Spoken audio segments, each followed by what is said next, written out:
एक राजा था जिसका नाम रामधन था। उनके जीवन में सभी सुख थे, राज्य का कामकाज भी ऐशो आराम से चल रहा था। राजा के नैतिक गुणों के कारण प्रजा भी बहुत प्रसन्न थी, और जिस राज्य में प्रजा खुश रहती है वहाँ की आर्थिक व्यवस्था भी दुरुस्त होती है। इस प्रकार हर क्षेत्र में राज्य का प्रवाह अच्छा था। इतने सुखों के बाद भी राजा दुखी था, क्योंकि उसकी कोई संतान नहीं थी। ये गम राजा को अंदर ही अंदर सताता रहता था। प्रजा को भी इस बात का बहुत दैख था। वर्षों के बाद राजा की यह मुराद पूरी हुई और उसे एक पुत्र की प्राप्ति हुई। पूरे नगर में कई दिनों तक जश्न मना। नागरिकों को राजमहल में दावत दी गई।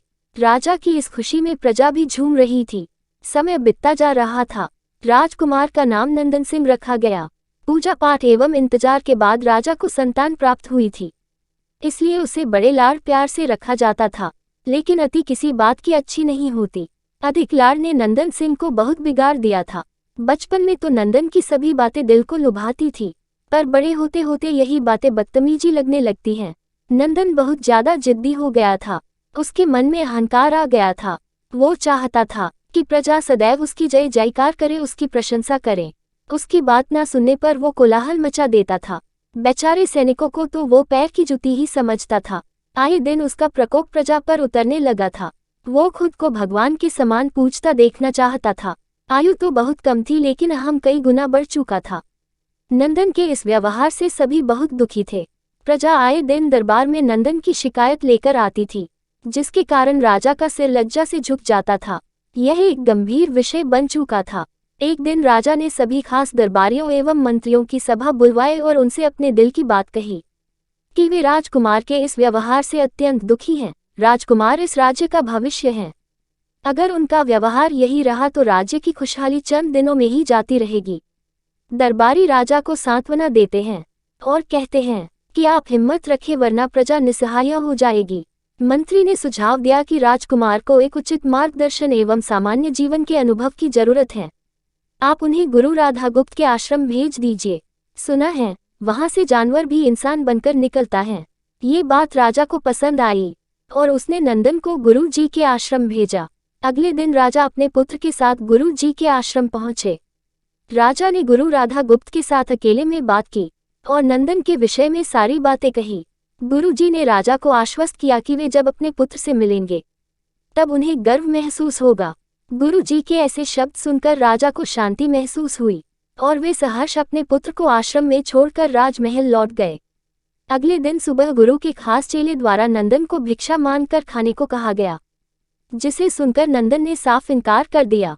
चेले ने उसे कह दिया कि अगर पेट भरना है तो भिक्षा मांगनी होगी और भिक्षा का समय शाम तक ही है, अन्यथा भूखा रहना पड़ेगा। नंदन ने अपनी अकड़ में चेले की बात नहीं मानी और शाम होते होते उसे भूख लगने लगी, लेकिन उसे खाने को नहीं मिला। दूसरे दिन उसने भिक्षा मांगना शुरू किया।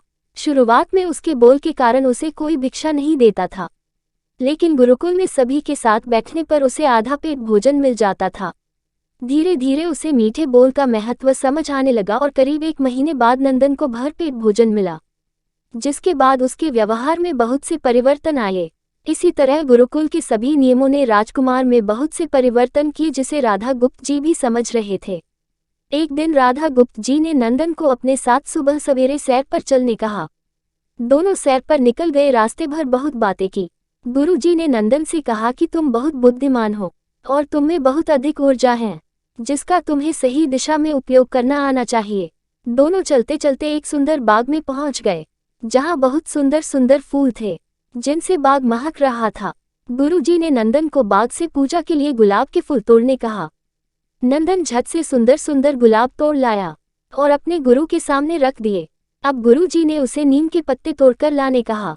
नंदन वो भी ले आया। अब गुरु जी ने उसे एक गुलाब सूंघने दिया और कहा, बताओ कैसा लगता है। नंदन ने गुलाब सूंघा और गुलाब की बहुत तारीफ की। फिर गुरु जी उसे नीम के पत्ते चखकर उसके बारे में कहने को कहा। जैसे ही नंदन ने नीम के पत्ते खाए, उसका मुंह कड़वा हो गया और उसने उसकी बहुत निंदा की और जतर कतर पीने का पानी ढूंढने लगा। नंदन की ये दशा देख गुरुजी मुस्कुरा रहे थे। पानी पीने के बाद नंदन को राहत मिली। फिर उसने गुरुजी से हंसने का कारण पूछा। तब गुरुजी ने उससे कहा कि जब तुमने गुलाब का फूल सूंघा तो तुम्हें उसकी खुशबू बहुत अच्छी लगी। और तुमने उसकी तारीफ की, लेकिन जब तुमने नीम की पत्तियां खाई तो तुम्हें वो कड़वी लगी और तुमने उसे थूक दिया और उसकी निंदा भी की। गुरुजी से नंदन को समझाया, जिस प्रकार तुम्हें जो अच्छा लगता है तुम उसकी तारीफ करते हो, उसी प्रकार प्रजा भी जिसमें गुण होते हैं उसकी प्रशंसा करती है। अगर तुम उनके साथ दुर्व्यवहार करोगे और उनसे प्रशंसा की उम्मीद करोगे तो वे ये कभी दिल से नहीं कर पाएंगे।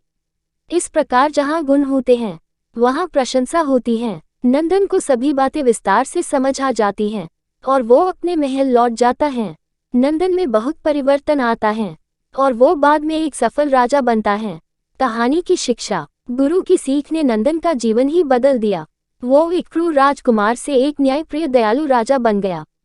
इस कहानी से हमें यही शिक्षा मिलती है कि हम में गुण होंगे तो लोग हमें हमेशा पसंद करेंगे, लेकिन अगर हम अवगुणी हैं तो हमें प्रशंसा कभी नहीं मिल सकती।